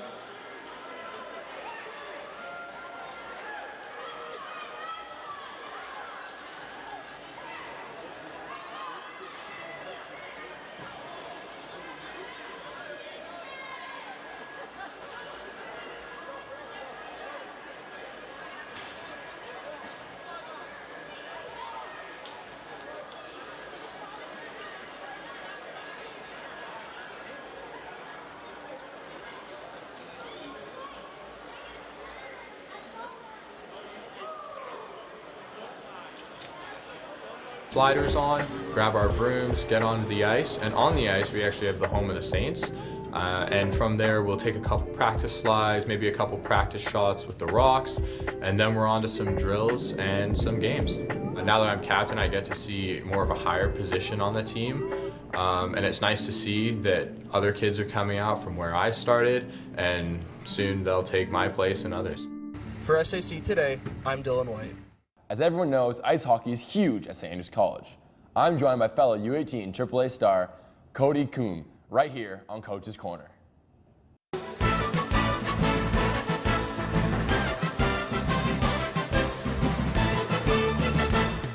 So as we know, this past weekend, the Saints U18 AAA team won Gary West for the first time ever. I think it's safe to say the boys are pretty fired up after that win. Yeah, they came out there, they gave it their all, and by the end of the tournament, they're throwing their gloves up, right? So that's all you could ask for out of a hockey team, putting their all out there with all the skill, triumph, and effort they put into it. A lot of heart. They deserve that tournament 100%. Let's get her started off with number 4, Cody Coombe, looking like an absolute lunatic out there, diving for a puck with his head for some reason. Here she is. The boys are clearly up 7-1. Yep. He dives, tries to block the pass or something, and I don't know what the guy is doing. Yeah, it's 7-1. I mean, there's 4 seconds left in the game. Like, what's the point? I don't know. I think it's just heart. All right, so it's a 6-1 game. James Young on the left wing, Daniel Show on the right wing, and it's a 2-on-1 opportunity. I mean, this could be big. This is a great player right here. We see the boys coming out and just, like I said, showing what they do best here. But he's got absolutely sniped up there in the stands. I mean, I think he needs to get his skates sharpened after that one. That's a blow. He blew a tire there. Holy, I'm lost for words at this point. The guy, he went out there. He played a great tournament nonetheless. But wow, that was a play to say the least. I mean, he gets right back up. Yeah, that's what we could salute the most. All right, so I mean, here we are. We're playing Kiss You School. Yep. And this is an old school play. You know, it reminds me of old hockey. So he takes himself a little lap here, and enough said. He completely clobbers the lad. He's down, gives him a little classic stare down. Yep. Nothing's better in the game. It's how the game's meant to be played, you know. And he put on a fine showing over here, but of course this is U18 AAA, and 2 good things can happen in a row. So about 20 seconds later, we see the lad, a great lad by the way, Luke Ferris, sitting in front of the net, getting a little puck battle, and the same guy who schmucked earlier comes up and well, let's just let the play do the talking. The feet just go woo! They're gone. The feet are gone in that. So it's safe to say this past weekend, the U18 Trips really took care of business. Yep. So Friday night, MacPherson's coming up. Barn's going to be packed. Oh, yeah. Every single year, it's a great event. I personally, along with the rest of the school population, looks forward to her, you know. Whether you're a hockey fan or not, it's great to be with the brothers. And I'm sure as this year, the varsity team, the second greatest team at the school, takes on Brunswick, we'll get to see a mediocre game in comparison to U18 AAA, but a great game in its whole. And we look forward to what's to come. And if you can't make it, make sure you tune in on YouTube. SAC Today, we will be showing that game and talking about it. So I think it's safe to say, to summarize this past weekend, the boys on U18 Trips really said, gimme, gimme, gimme, got that cup. And the boys on varsity look to get their cup. Thanks everyone for watching, and have a great day. Have a good night. Good day, dude, you tool. It's good night. That's it for our January episode. Have fun at MacPherson this weekend, everybody. For SAC Today, I'm Tyler Leddick. Thanks for watching.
I'd like to welcome you back to the La Briere Family Arena capacity tonight, where the St. Andrews College Saints are hosting their Friday night MacPherson tournament special against the Brunswick Bruins, currently up 4-3. I'm Ty White, class of 2021, joined by Mr. Norm Fenning. We're also going to give a shout out now to our whole production crew that's here with us, our camera operators, Nick Remcharata, we have Will Brothers, David Double O, Osa Ogbede,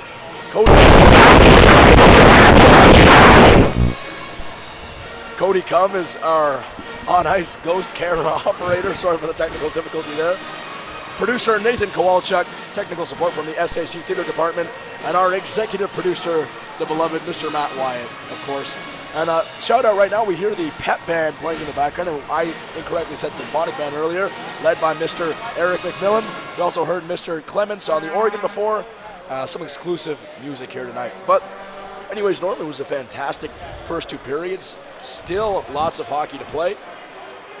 Yeah, well, just talking about the production team, as you're saying, that's just like everything else around here now, bigger and better. Yes. We're adding cameras, we're adding new equipment. We've got the interviews at intermission now. Very often during the regular season, we have taped SAC Today, which again is the video, basically newsletter that's done, I think, bi-monthly. So everything just getting bigger and better. But yeah, tied to your point with the hockey game, as I was talking during the intermission there in the interview, what a roller coaster of emotions. Absolutely. Like, my goodness, it's back and forth and back and forth. And I'm looking at the crowd, they need a breather. Seeing people walking around and, exhaling, and you think they might have played the last two periods. Absolutely. But it's probably the vuvuzelas. Right? Yeah, well, they goodness. take their toll for sure. But fantastic atmosphere. And also, I want to just talk a little bit about the production side of broadcasting at St. Andrews. Obviously, you've helped many people throughout your career at St. Andrews get into broadcasting or experience broadcasting. I remember when I first started in my grade 10/11 year with Lachlan McTagg, who was my broadcast partner for a long time. You helped us, you showed us the ropes, and you've done a tremendous job here. I want to give you all the thanks in the world because you got us and you really kick-started, along with Mr. Matt Wyatt and SAC Today, this wonderful broadcasting program. That's why we're doing games for all of you at home. And of course, Mr. Manning wants to showcase his hockey to the world. Well, for sure. But I mean, you nailed it when you said Mr. Wyatt, because that's where it starts and that's where it ends. I mean, he's the one that puts this together. And he's the one that gets, besides the nuts and bolts of the program and the course and the marking, of course, everything that goes with that, he's the one that draws people up here. And Ty, people like you and Lachlan, I mean, you were easy sells. You guys were very good at it right off the get-go, but not everybody is. I mean, you need a certain level of confidence to do something like this, and Mr. Wyatt is very good at drawing students into things like this, and not necessarily what we're doing right now. Yeah. It could be the camera work, it could be editing, whatever it happens to be. But those things are all important. For young people, success breeds success, right? And confidence is important. And when you, I think, put COVID into the mix and the other kind of issues society is going through right now, any successes, any opportunities you can put young people into a successful situation is a win-win all the way around. And I think Mr. Wyatt has not only done that, but again expanded the program. And as I mentioned to you before we went on the air, how fortunate you guys are to have a program and somebody like him running it. Absolutely. And that helped me, and especially Lachlan as well, currently in the second year sport media student at Toronto Metropolitan University, downtown Toronto. I've had amazing opportunities through there. I'm the PA announcer of the old Maple Leaf Gardens, which is an amazing opportunity, but none of it, I have to give all my thanks coming back to you, Mr. Wyatt, the St. Andrews College program, and the fantastic broadcast journalism program, which, like you alluded to, almost offered nowhere else in the country, let alone the world. Yeah, no, it's a great opportunity, and I really, just out of interest's sake, go to that website, sac.on.ca. It's not a sports website, it's a school website, and it'll give you a bit of an indication of what the facilities are here, what the activities are. We talked a little bit about the athletics program. Every student here has to participate in at least 2 different seasons. And I mean, the myriad of activities they've got, besides the traditional sports, I believe there's 72 sports here, curling, fencing, cricket, squash, swimming. The list goes on and on. It's a very special place for sure. Absolutely. Stuff that you get almost nowhere else. It's certainly not an ordinary place. And like you mentioned, so many different things to do here. Developing the complete man and the well-rounded citizen, as we like to say. Boy, you should market all this. In our neck of the woods for sure. But great third period hockey action coming up for you. St. Andrews leads by 1. They're trying to hold on to that. Brunswick has to start off hot, though. Farmer able to dump it in and just collected by Fury. He won't let that one go. Plays it safe. Someone gloves flies off, and we have a face-off to the left of the inferior. Well, it'll be very interesting to see how the teams come out here now. 1 goal difference. There are only 15-minute periods here in this tournament. So, boy, do you play this one all out, or do you play it tight and not make a mistake? It's that age-old sports question, and we'll see how it plays out. There must be rubber on the side of these boards. Pucks are flying everywhere. That was a huge clapper from Jake Manella. Sent back deep by Castle. I wonder if the puck is bouncing a little bit more. I mean, it's not very often you have this many people in the arena. The temperature's got to be higher than it would be normally. So, maybe the ice is a little bit softer. Maybe the puck is bouncing a little bit more. There's simple physics for you as Pridham off the toe drag fire. That one's going to go just wide. St. Andrews trying to hold his own. They do. Villia fires back, tipped in front. That found the stick of Pridham. Dangerous chance off the shot fired in from Oscar Wu. Boy, that's almost the impression you get, isn't it? That it's going to be a dirty goal. That's the next one, right? Like, it's just going to be one of those things that somebody that, does the dirty work in front or absorbs the hit or whatever it happens to be to turn the puck over and create the goal. It just seems to be that's the way this one's going to wind out. As Luke Hall able to gain the zone, fired back down deep by Drew De La Sala. St. Andrews trying to clear. Ben Power squirted it forward, but not too far. Goes to the defenseman, fired on, dangerous shot. Crowded in front, that was Cooper Cleaves with the heave. Villia and Power trying to get it out of their own zone, taken away once again by Hall. Sean Gibbons swings around, he's pressured heavily. From Gilmore and taken away by Letourneau. Dirty battle behind the St. Andrews College net. Pass was thrown in front, chance for Brunswick School. Just swiped wide left of the net by Drew De La Sala. That was a good opportunity there for a goal. Puck is held up by the tender, and play resumes.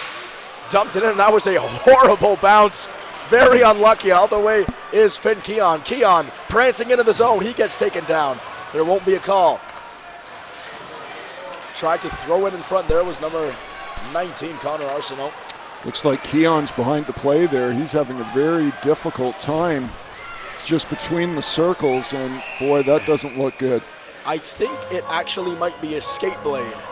Well, that would be a lot better as he gets some support to go to the bench. Now, we talked a little bit earlier about the Brunswick School, a little bit of information about St. Andrews School, founded in 1899 here 40 minutes north of Toronto. It's on 126 acres with 660 boarding and day students being a boys' school. We mentioned they all participate in an extensive athletics program. And it also has a 117-year-old cadets corps here as well, Ty, which I know you're familiar with. Absolutely, and I think I misspoke, and there actually was an injury on behalf of Finn Keon, who is limping off the ice right now. What a trooper, though, to try to get up and go all the way to get off for a change. We hope he'll be okay. We'll keep you updated if we hear anything on that. Well, I think originally no one saw him because it was well behind the play. And to your point, Ty, I mean, that was a very spirited effort on his point, just with one leg trying to get off the ice. So we wish nothing but the best for Finn Keon. Absolutely. Watchell's going to be kicked off the draw and then kicked back in, and no one knows who's going to take this for Brunswick.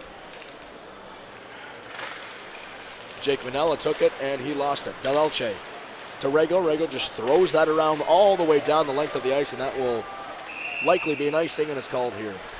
Like you mentioned, too, before, Norm, you're talking about the Cadet Corps. I had the pleasure of being in the pipes and drums, and I was actually out on that ice as a tenor drummer in my grade 10 year. Really? For this MacPherson tournament, and I can tell you, I don't think I've ever been more nervous in my life.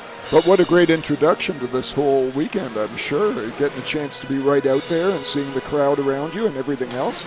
The goal was just keep your head down and pray to God no one looks at you. Play resumes now. As here comes St. Andrews. Rego was in front looking for the pass from Good. Castagna's out there as well. St. Andrews top line and top defensive pairing in Del Elche and Bruce. Bruce checking Friesman. Castagna holds that one up. Bruce couldn't get around his man, held up by Sean Gibbons. Gibbons to Friedman. Friedman tries to throw it in front. Nice work of the skate there by Bruce. Trying to clear things up. Breakout pass was from Good. Found Rego. Rego lays on a hit. The crowd appreciates that effort, but Farmer dumps it back down deep. Sean Gibbons pressured by Bruce. Rolling puck. Caught along the half wall there. And that will go out of the play, I think, and a face-off outside the St. Andrews zone. Well, Bruins very hard on the forecheck there for the last shift and a half. Saints having trouble breaking that puck out. Again, it's just those things, isn't it, right? It's not, for the casual fan, it's a spectacular play, but for those in the know, those that are coaching, it's that kind of thing, just being right on the puck handler, taking away space and time and creating that turnover. And right now, at least for the last shift and a half, the Brunswick Bruins have been successful in that. Absolutely. Here comes the draw. James Shannon tries to push it forward, but just slapped around by Oscar Wu. Wu found Castle, and Castle breaking out of the St. Andrews zone. Cross-ice pass just off the stick of Murray. Murray chasing Cadaret. Cadaret able to get it up, though.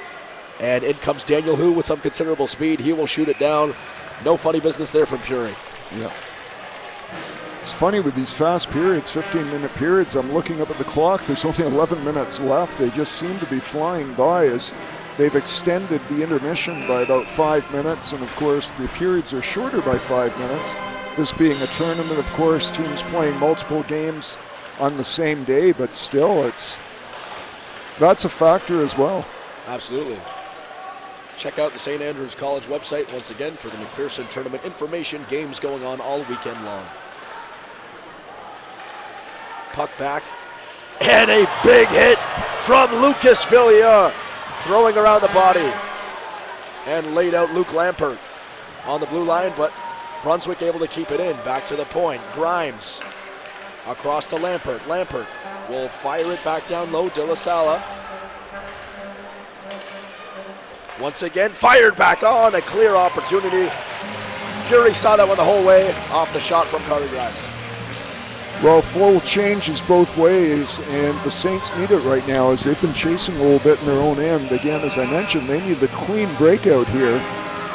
Try to get something going down here at the other end. Brunswick still one behind on the scoreboard, looking to even things up here with St. Andrews. Pridham tried to move that over to McNeil, but McNeil couldn't make anything happen. Too far for Bruce, who's going to work along the boards, taken away by Manella. Manella pressuring Del Elche right now, outnumbered, and they throw it to the front of the net. Dangerous chance created by Tucker Spies, but here comes St. Andrews. Moving forward, good chance in front, but he's going to be taken down, no penalty. Hard collision to the boards from Tyler Chiavetti, and he is still down, trying to get up right now. He will skate straight back to his bench. Well, there's the other side of that, right, Ty? If you're that aggressive on the forecheck and the pinch at the other end, you're open up to the transition game, and Saints almost took advantage of that there. Swung around there, Brunswick trying to get it out of their own zone, carried by Farmer. Farmer over the blue line, he's just going to dump that one deep. Bruce in no hurry.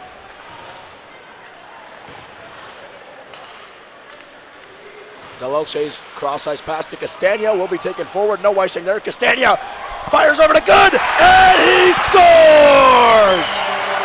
Shot Good from Jonathan Castagna, and the Saints increase their margin by 2 goals. Well,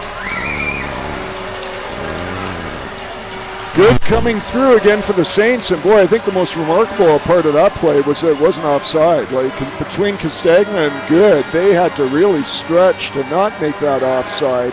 And then once they were in the clear, beautiful pass and goal, I went immediately and gazed at the Brunswick bench to see if they had thoughts about that being offside, but they didn't.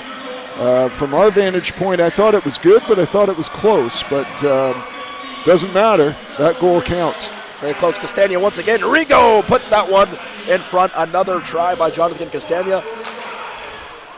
Big clapper from the point there from Ryan Castle. Castagna playing fantastic in this one, adding to his point total, and is most certainly on top of the MacPherson tournament in terms of point getters so far. Well, 100%. And I loved in that interview when I asked him right at the end, you know, is there anyone you'd like to say hi to? And I thought it might have been a family member or girlfriend or something. And when he said the crowd for all the atmosphere they're giving him, boy, isn't that the answer you want your captain to give, right? Right there. He's ready for the spotlight. He is. Luke Lampert throws that forward, taken away. Dylan Murray, nice use of his foot there. Gilmore tried to stand him up, and here comes Brunswick, fired over Drew De La Salle. That was a good opportunity. 5 high and wide. It was. From my vantage point here, I thought, oh my goodness, the 5-hole looks open, but Fury shut the door. The puck went off him and over the glass. But, you know, what I'm liking to see right now is, again, with the 2-goal lead, all of a sudden the Saints are hitting again. And I like that. Yeah. You know, it's not like we're playing not to lose here now. It's like, let's put the gas pedal back down again. And I think everybody plays better that way. And I think it's reflected just in the physicality we're seeing from the Saints right now. It's a great point. But 8:27 remaining. If Brunswick want any chance to crawl back into this one, they have to make something happen and make it happen quickly. But St. Andrews, not exactly going to be okay with that, as they are taking this game straight to their opponent, not putting their foot off the gas pedal. Brunswick, though, De La Salle, that's Friedman. Friedman will swing back looking for help, but the big body of Dean Letourneau was in the way, and here comes St. Andrews once again. Pridham gets checked down on a cross-check. Fans want to call. Ref's not letting that one fly now. De La Salle finds himself on a 2-on-1. Friedman the other side. Friedman from De La Salle, and what a save! Great positioning from Liam Fury to brush that one aside. Very athletic sprawl, and did just enough to make sure that Brunswick did not score their fourth. Yeah, that was Fury's save of the game for sure. And how big is that? With 7.5 minutes left if that had come back to a 1-goal game. Brunswick doing a good job here as the fans love that little flip hit.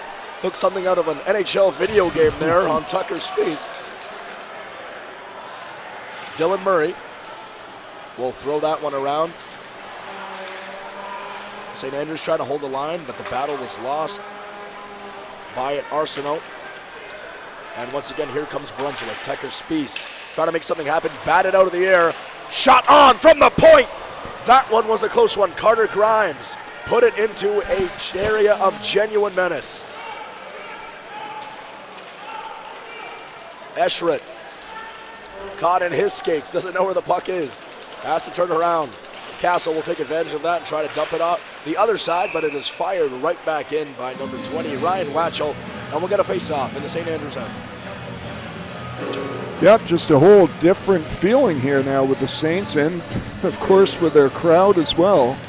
Well, every crowd loves a safe lead, don't they? Just look around, everybody's smiling, everyone's relaxed, everybody's enjoying their time here.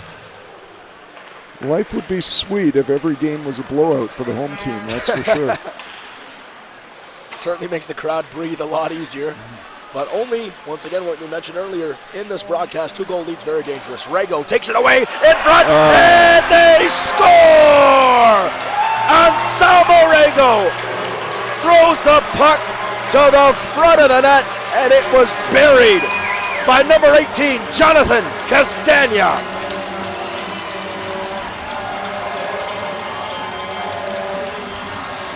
Well, that's who comes through, isn't it? Your graduating players, right? Your leaders, the guys that have been there from the beginning, right? And boy, as a younger player on this team, or maybe somebody on the junior varsity team or something, that's why you look up to those kind of guys.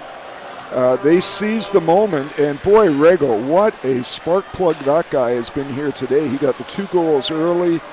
I mean, he manufactured that goal right there with the stick work he did and the pass that he made. And boy, the Saints are riding their veterans right now. The big players coming up in the big game as De La Sala takes that one away on a 2-on-2. He was going to go back to Friedman. Friedman trying to play it wide. Good use of the stick there by Lord Gilmore. St. Andrews force a turnover, and here's Rigo for the hat trick. And Samarigo! No one knows where the puck was. Goaltender sprawling backwards, but in the end, Holohan makes the save, and I thought Rego almost certainly had his hat trick there. Yeah, it was close, but boy, that Holohan, we talked about it earlier, Ty, that he was the reason they won the game, according to Coach Manning earlier when they played mid-December, and you saw some of that right there. I mean, Rego threw every move at him but the kitchen sink, and he did not bite and came up with the save. It's one of those ones where you just got to have to trust your positioning. He just fell backward and prayed that that puck was underneath him. And it worked out in his favor in the end. But here come Brunswick. They need to score and score quickly if they want to keep this one a contest, as they're down by 3 to St. Andrews. Farmer trying to hold up. He is held up behind his own. Nice long stick of Braden Bruce. Able to knock that one loose. Spies. One hand dumps it in. Delelche soaks a hit, gets it to Bruce. Bruce is held up, but Delelche trying to go the other way. Great job here on the forecheck, not letting St. Andrews clear their zone. Brunswick's doing a nice job, but they go for a change on a fallen or partially broken stick, I assume. Spies trying to center in front, looking for number 10, Sloan Farmer, but out comes St. Andrews. Warner will dump it in. That will count as a shot on target, actually. Brushed aside by Holohan. Farmer. No one was there for Brunswick. That third goal was certainly a momentum changer. And St. Andrews seem to be completely on the front foot here with 4:22 remaining. Nice hit from Letourneau. Tries to lay the body again, but recollected by Brunswick, and out comes James Shannon, who's had a fantastic game despite the score. Deep in the St. Andrews zone, Castle trying to take it out, and he's going to be stick checked by Brendan Giles. But right back to them, and St. Andrews able to get in neutral zone. Villieu tried to spin there, didn't work. And Oscar Wu regains possession. Wu with a very nice move. Great bit of stick handling and poise to clear the zone and almost create a scoring opportunity. Brunswick just firing the puck down deep, and they've seemed like momentum and the energy's just been sucked right out of them. Yeah, Saints also with the luxury of being able to play free and easy right now, so you see the creativity really coming out, particularly in the breakouts there. You mentioned it with Wu, you know, crafty stick work. Does he do that in a tight game? You know, maybe not. Yeah. Still going 110%. Rourke Gilmore, he wants to put something. This is a big night for St. Andrews students as Jack Good almost potted one away right there. Boy, he did a good job of settling that puck down. That wasn't an easy pass to accept. That was certainly a bullet, to say it the least. Almost got his stick on the end of that one. But it's a big night for St. Andrews students, as I was saying. So no matter what the score is, they're not trying to run it up, but they want to play up for this crowd, these fans, because this is certainly the biggest night of the year when it comes to our biggest sport at the school, which is, of course, hockey. Tipped forward by Good. He chases it, but dumped back in by Brunswick. Rego gets a stick on it, but Sloan Farmer forced that away from him. 2:24 remaining. Now, you mentioned, you know, the obviously a strong hockey program. Good football year for the Saints this year as well. I had the opportunity to call that game against Upper Canada College, and they won the championship. As we see a shot from St. Andrews, close try there by Jared McNeil, looking to pot himself a goal. And I love to hear that football success, Norm. Yeah, being the former player. Exactly. And here comes, once again, McNeil trying to make something happen. Big hit. Collision had to see Tyler Chiavetti get off the ice. Brunswick trying to throw something at net. Farmer trying to follow it up, but Bruce is tall and fast, and here he comes. The Sudbury commit.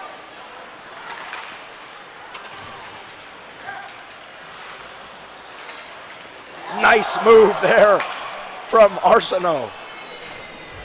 Showing that St. Andrews is certainly the top dog tonight.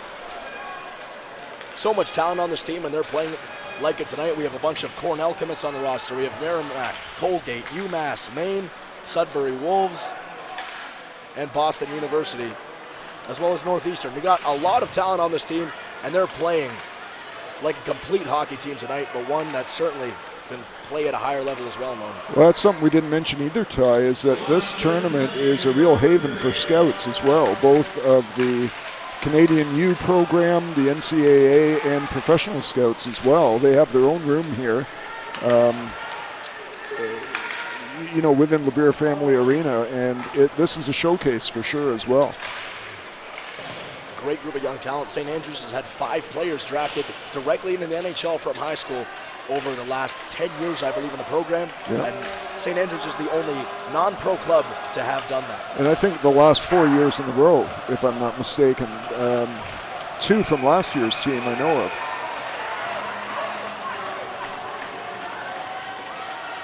Last year you had Matthew Morden and Luke Devlin get drafted. That's right. NHL. Pittsburgh and Arizona, I believe. Well, I think it's safe to say that the Saints, with 24.1 seconds left to go, or unless something completely unforeseen happens, are going to take this one and go into the weekend 2-0. You can say it's going to take the best comeback in all of hockey history for this one to be a loss. As you hear the na-na-na-na goodbye from the pep band, St. Andrews fans certainly happy tonight as the clock ticks down with 15. A complete effort, a bit of a dogfight at first, but St. Andrews College doing well at the end as we see a last opportunity here taken down. That actually should be a penalty shot, and it will be a penalty shot. Boy, we're seeing it all, aren't we? And, I was just going to mention, Ty, Brunswick has played very well, and, this is a hostile environment for sure.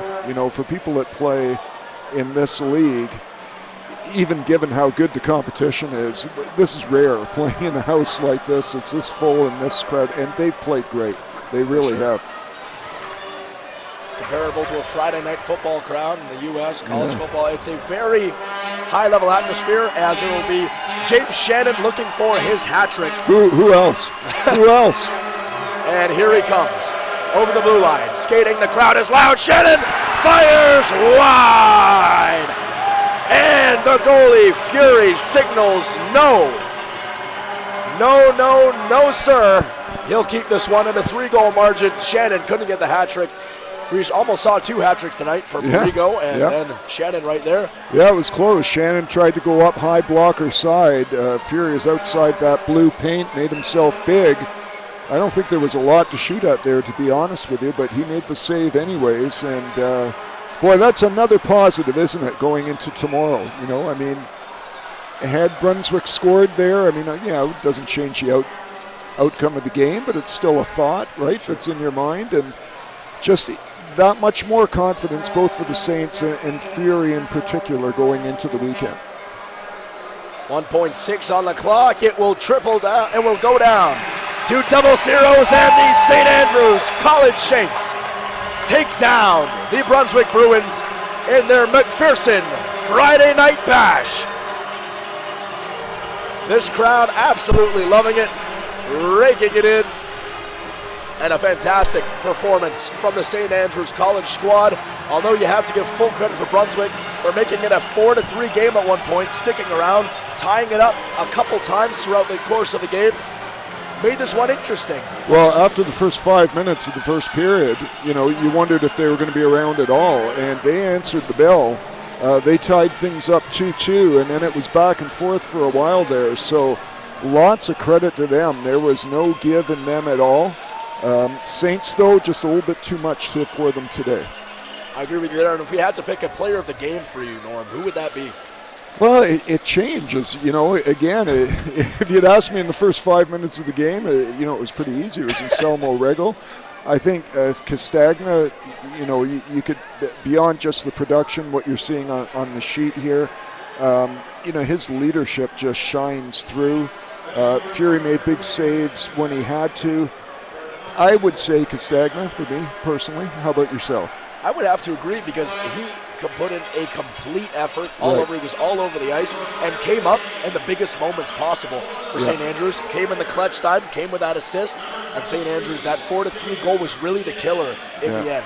I think the fact that we're discussing a few players is probably indicative of the kind of game they had, right? If it could have been a few people, that's always a good sign. To say the least, but we're wrong. And we're wrong. They're giving this one to Anselmo, who played a fantastic game himself, as Mr. Joe Foote is the one awarding the hat and some sort of gift card to the players. Now, James Shannon, winning it, no questions there. I mean, he was player of the game, phenomenal player, all over the score sheet. Great job. Did a really nice job. I have to agree with you there.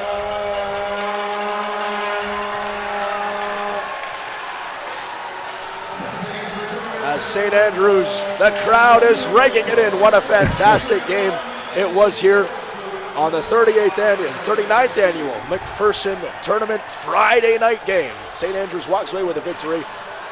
Ladies and gentlemen, thank you so much for tuning in from wherever you may have been tonight. On behalf of Norm Fenning and the entire broadcast team here, I'm Ty White from the class of 2021. Thank you so much for watching, and tune in tomorrow for more great St. Andrews College hockey action and the MacPherson Tournament. Wish you a good night wherever you may be.